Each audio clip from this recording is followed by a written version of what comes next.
Passing one of the biggest gun reform bills in decades just a couple of weeks ago.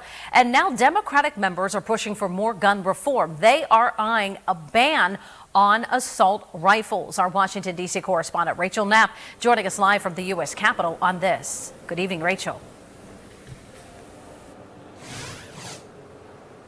Well, good evening, Eva. Democratic members cited recent mass shootings in Uvalde, Texas, Buffalo, New York, as well as Highland Park, Illinois, where some automatic-style rifles were used in those shootings. And so these Democratic members, they say that civilians should not have access to these types of guns.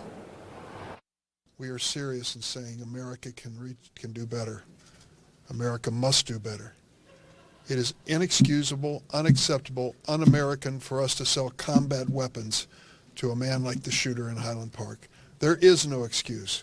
There is no Second Amendment excuse to allow that sort of thing to happen. This is what they posted.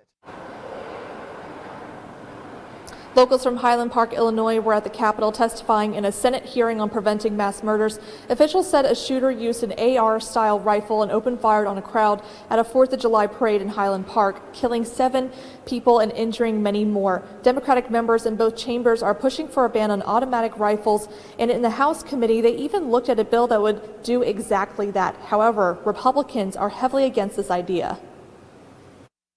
These bans would be ineffective and not consistent with the right of self-defense.